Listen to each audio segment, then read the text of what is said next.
Assalamualaikum warahmatullahi wabarakatuh. Halo semuanya, selamat datang di YouTube channel aku. Sebelumnya, yang belum kenal aku, perkenalkan aku Tiara Ananda, mahasiswi dari Universitas Sultan Ageng Tirtayasa. Baik, di video kali ini aku bakal share salah satu materi hukum Islam, yaitu sumber-sumber hukum Islam berdasarkan ijtihad dalam metode qiyas, fatwa sahabat, istisan, istisab, uruf, dan maslahi mursalah. Baik, tanpa berlama-lama lagi, aku akan jelaskan materi tentang ijtihad. Seperti yang kita ketahui, seiring dengan perkembangannya dunia yang semakin maju dan era globalisasi yang semakin meningkat, serta perkembangan ilmu pengetahuan dan teknologi yang begitu pesat dalam berbagai bidang kehidupan masyarakat, baik dalam bidang kedokteran, hukum, ekonomi, sosial, dan lain sebagainya, diakui atau tidak telah membawa pengaruh yang sangat besar terhadap perkembangan hukum dan sekaligus menimbulkan berbagai persoalan hukum. Masyarakat Islam sebagai suatu bagian yang tak dapat melepaskan diri dari persoalan-persoalan baru yang berkembang dalam masyarakat, terutama menyangkut kedudukan hukumnya. Selain itu pula, nash Al-Quran dan As-Sunnah jumlahnya terbatas, sementara peristiwa dan perkembangan manusia berikut kebutuhan hidupnya yang cukup kompleks sering terjadi, sehingga penggunaan metode seperti ijma, qiyas, istisan, dan lain sebagainya menjadi sangat penting dalam menyingkap dan menjelaskan kepastian hukum dari kasus yang tidak ada nassnya secara khusus. Berdasarkan yang tadi saya sebutkan, kita akan membahas lebih lanjut tentang ijtihad, qiyas, fatwa sahabat, istisan, istihab, uruf, dan maslahi mursalah. Baik.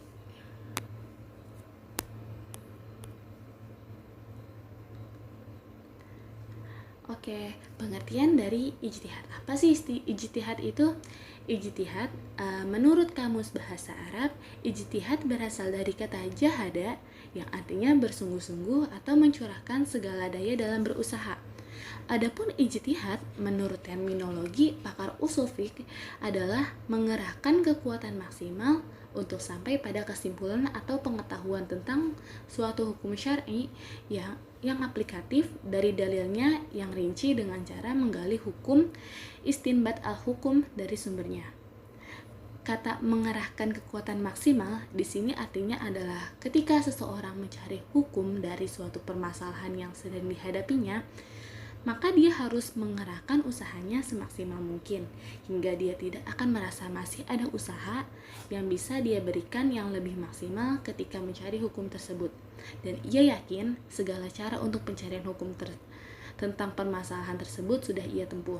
Yang kedua, kata dari dalilnya yang rinci, artinya adalah seseorang yang sedang mencari hukum harus merujuknya langsung pada sumber yang asli, yaitu dalil syar'i yang rinci. Maksudnya adalah nash Al-Quran, Sunnah, ataupun qiyas. Kata dengan cara menggali hukum atau istinbat al-hukum dari sumbernya yang merupakan bentuk penegasan dari makna mengambil hukum dari dalilnya. Maksudnya adalah seseorang yang sedang mencari hukum tersebut hanya mengetahuinya dengan merujuk pada sumber yang asli, bukan dari sumber yang lain atau bahkan bertaklid pada orang lain. Sehingga ijtihad dalam hubungannya dengan hukum-hukum adalah usaha atau ikhtiar yang sungguh-sungguh dengan menggunakan segenap kemampuan yang ada, yang dilakukan oleh ahli hukum yang memenuhi syarat untuk merumuskan garis hukum yang belum jelas atau tidak ada ketentuannya di dalam Al-Quran dan Sunnah Rasulullah. Adapun dasar hukum ijtihad. Dalam hukum Islam, untuk menentukan hukum ijtihad, para ulama berpendapat bahwa jika ada seorang muslim ditanya atau dihadapkan kepada suatu peristiwa atau ditanya tentang suatu masalah yang berkaitan dengan hukum syara, maka hukum tersebut orang yang dihadapkan atau ditanya bisa wajib ain atau wajib kifayah, sunnah, ataupun haram, tergantung pada kapasitas seseorang tersebut. Yang pertama, bagi seorang muslim yang sudah memenuhi kriteria menjadi mujtahid dan dimintai fatwa hukum atas suatu peristiwa, dan ia juga dihadapkan kepada suatu masalah atau suatu peristiwa dan ia khawatir akan hilangnya kepastian hukum akan terjadinya suatu peristiwa tersebut padahal tidak ada seorang mujtahid lain, maka hukum ijtihad adalah wajib. Wajib ya teman-teman. Yang kedua, bagi seorang muslim yang ditanya fatwa hukum atas terjadinya suatu peristiwa, tetapi ia khawatir akan tidak ada kepastian dari hukumnya, tetapi masih ada mujtahid yang lain, maka hukum ijtihad tersebut wajib kifayah. Artinya, apabila tidak ada yang melakukan ijtihad atas kasus tersebut, maka semuanya berdosa teman-teman. Apabila ada salah satu dari mujtahid melakukan suatu upaya untuk melakukan ijtihad atas kasus tersebut, maka gugurlah hukum dosa tersebut. Yang ketiga, hukum ijtihad akan menjadi musnah apabila dilakukan atas persoalan yang belum terjadi. Jadi begitu teman-teman. Oke, yang selanjutnya, fungsi dari ijtihad. Urgensi upaya ijtihad sendiri dapat dilihat dari fungsi ijtihad itu sendiri yang terbagi menjadi 3 jenis ini teman-teman. Yang pertama ada fungsi al-ruju atau al-i'adah, yaitu kembali. Artinya mengembalikan ajaran Islam kepada sumber pokok, yakni Al-Quran dan Sunnah Sholihah dari segala interpretasi yang dimungkinkan kurang relevan. Yang kedua, ada fungsi al-ihya atau kehidupan, yaitu menghidupkan kembali bagian-bagian dari nilai dan semangat ajaran Islam agar mampu menjawab dan menghadapi tantangan zaman sehingga Islam mampu sebagai furqan, hudan, dan rahmatan lil alamin. Yang ketiga, fungsi al-inabah atau pembenahan, yaitu membenahi ajaran-ajaran Islam yang telah ijtihadi oleh ulama terdahulu dan dimungkinkan adanya. Oke, selanjutnya aku bakal bahas metode ijtihad dalam hukum Islam. Metode yang pertama itu ada qiyas. Nah, qiyas ini artinya menggabungkan atau menyamakan, artinya menetapkan suatu hukum, suatu perkara yang baru dan belum ada pada masa sebelumnya, namun memiliki kesamaan dalam sebab, manfaat, bahaya, dan berbagai aspek dengan perkara terdahulu sehingga dihukumi sama. Dalam Islam, ijma dan qiyas bersifat darurat. Bila memang terdapat hal-hal yang ternyata belum ditetapkan pada masa-masa sebelumnya, beberapa definisi qiyas menurut analogi. Yang pertama, menyimpulkan hukum dari yang asal menuju kepada cabangnya berdasarkan titik persamaan keduanya. Yang kedua, membuktikan hukum definitif untuk yang definitif lainnya melalui suatu persamaan di antaranya. Yang ketiga, tindakan menganalogikan hukum yang sudah ada penjelasan di dalam Al-Quran. Adapun contoh dari qiyas yaitu seperti dalam surah Al-Isra teman-teman ya, pada ayat 23 yang dikatakan bahwa perkataan kepada orang tua tidak diperbolehkan teman-teman, karena itu dianggap meremehkan atau menghina. Jadi tidak boleh teman-teman, apalagi kamu sampai memukulnya karena sama-sama menyakiti hati orang tua. Jadi jangan ya teman-teman. Adapun dasar keabsahan qiyas ini sebagai landasan hukum terjadi perbedaan pendapat di kalangan ulama usul fikih.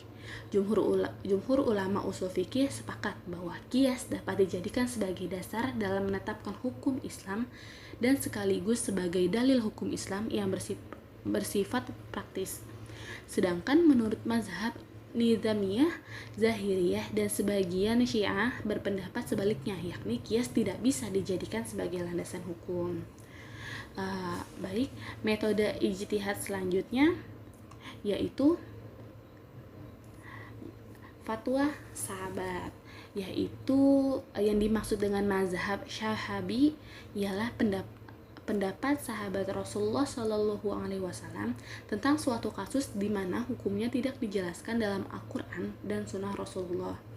Menurut sebagian ulama nih, usul fikih mazhab Syahabi merujuk pengertian pada pendapat hukum para sahabat secara keseluruhan tentang suatu hukumnya yang tidak dijelaskan secara tegas dalam Al-Quran dan Sunnah.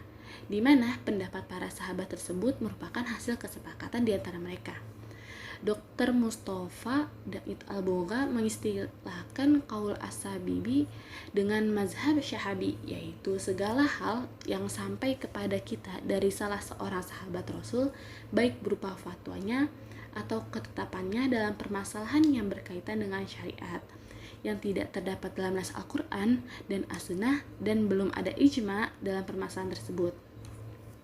Adapun contohnya dari mazhab sahabat, yaitu keputusan Khalifah Abu Bakar As-Siddiq radhiyallahu an mengenai beberapa orang nenek yang bersama-sama mendapatkan warisan 1/6 harta peninggalan yang dibagikan kepada mereka secara merata. Dalam hal ini tidak ada seorang sahabat pun yang menentang keputusan Abu Bakar radhiyallahu an tersebut. Adapun dasar hukum mazhab sahabat, yaitu pendapat sahabat tidak menjadi hujah atas pendapat sahabat yang lain. Hal ini telah disepakati, namun yang masih diperdebatkan ialah apabila pendapat sahabat bisa menjadi hujah atau tasbi'in dan orang-orang setelah tasbi'in. Oke teman-teman, metode ijtihad selanjutnya yaitu ihtisan. Ihtisan menurut bahasa berarti memandang baik sesuatu, sedangkan menurut istilah ihtisan ialah meninggalkan ketentuan qiyas yang jelas ilahnya dan menggunakan qiyas yang samar ilahnya. Dari segi etimologi, istihan berarti menilai sesuatu dengan yang baik, sedangkan istilah menurut usul fikih terdapat beberapa definisi yang dikemukakan para ulama, yaitu yang pertama menurut Al-Bazdawi, yaitu beralih dari konsekuensi suatu qiyas kepada model qiyas yang lebih kuat dari qiyas yang pertama. Yang kedua menurut Imam Malik, menerapkan yang terkuat di antara kedua dalil atau menggunakan prinsip kemaslahatan yang bersifat parsial dalam posisi yang bertentangan dengan dalil yang bersifat umum. Adapun contoh dari ihtisan yaitu menurut mazhab Hanafi, sisa minuman burung buah seperti sisa burung elang, burung gagak, dan sebagainya adalah suci dan halal diminum. Hal ini ditetapkan dengan ihtisan. Oke teman-teman, metode ijtihad selanjutnya yaitu istisyab. Terdapat beberapa definisi istisyab yang dikemukakan ulama, yaitu yang pertama menurut Asy-Syaukani, tetap berlakunya suatu keadaan selama belum ada yang mengubahnya. Yang kedua menurut Ibnu Al-Qayyim Al-Jauziyah, mengukuhkan berlakunya suatu hukum yang telah ada atau menegaskan suatu hukum yang tidak ada sampai terdapat dalil lain yang mengubah keadaan tersebut. Yang ketiga menurut Ibnu Hazm, yaitu tetap berlakunya suatu hukum didasarkan atas nas sampai ada dalil yang menyatakan berubahnya hukum tersebut. Dari ketiga definisi di atas teman-teman yang dikemukakan oleh ulama, dapat dipahami bahwa yang dimaksud dengan istisab memiliki beberapa unsur ketentuan, yaitu yang pertama, setiap hukum yang telah ada pada masa lalu, baik dalam hukum istisbat atau pengukuhan suatu hukum maupun dalam bentuk nafi atau penegasan hukum, maka hukum tersebut dinyatakan tetap berlaku pada masa sekarang. Yang kedua, perubahan hukum yang ada hanya dapat terjadi jika terdapat dalil yang mengubahnya. Yang ketiga, berbeda dengan ulama lainnya, Ibnu Hazm menegaskan pengakuan terhadap berlakunya hukum di masa lalu itu harus berdasarkan dalil nas. Baik, metode ijtihad selanjutnya yaitu uruf. Secara bahasa, kata uruf merupakan derivasi dari kata arafa yarifu urfan yang berarti mengetahui. Sedangkan menurut istilah ahli usul Abdul Wahab Khalaf menjelaskan bahwa uruf ialah sesuatu yang telah diketahui oleh orang banyak dan dikerjakan oleh mereka, baik dari perkataan atau perbuatan atau sesuatu yang ditinggalkan. Hal ini juga dinamakan adat, dan menurut para ahli hukum tidak ada perbedaan antara al-urf dengan al-adah. Berdasarkan pengertian uruf yang disampaikan oleh Abdul Wahab Khalaf tersebut, dapat diambil pemahaman bahwa istilah uruf memiliki pengertian yang sama dengan istilah adat. Adapun contohnya teman-teman, yang pertama penggunaan pakaian yang sopan dan menutup aurat. Yang kedua, pemakaian cincin pada jari manis. Yang ketiga, penyembelihan hewan tertentu untuk keperluan makanan. Selanjutnya ada pelaksanaan acara perkawinan yang dilakukan dengan adat atau tradisi tertentu, asalkan tidak melanggar syariat Islam. Yang selanjutnya ada pemakaian pewarna rambut alami seperti henna. Selanjutnya ada pengambilan cuti saat hari raya untuk berkumpul bersama keluarga. Yang terakhir, membayar mahar dalam bentuk harta benda pada pernikahan. Oke teman-teman, metode ijtihad yang terakhir yaitu maslahi mursalah. Maslahi adalah jamak dari maslahah, dalam bahasa Indonesia menjadi maslahat, yang berarti sesuatu yang mendatangkan kebaikan. Secara terminologi, terdapat beberapa definisi yang dikemukakan ulama usul fikih, yang pada prinsipnya hampir sama dengan yang dikemukakan oleh Imam Al-Ghazali, yaitu maslahah pada prinsipnya adalah mengambil manfaat dan menolak kemudaratan dalam rangka memelihara tujuan-tujuan syara. Dari beberapa definisi terkait maslahah mursalah dapat ditegaskan bahwa secara redaksional terdapat perbedaan, tetapi secara prinsip adalah sama, yaitu yang dimaksud maslahat adalah suatu sarana untuk menetapkan hal-hal yang berkaitan dengan manusia, yang bersendikan azas, menarik manfaat dan menolak kemudaratan.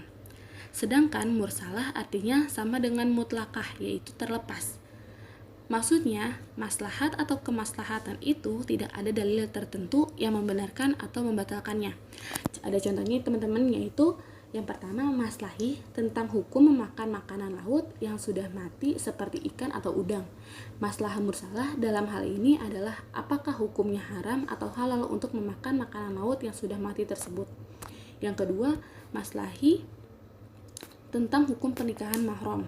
Maslahi mursalah dalam hal ini adalah bagaimana menjelaskan hukum pernikahan antara dua orang yang terkait hubungan darah seperti sepupu atau sepupu sekali. Baik teman-teman, segitu saja ilmu yang hari ini saya sampaikan. Semoga bermanfaat untuk kalian semua yang menonton video ini. Sekian dari saya.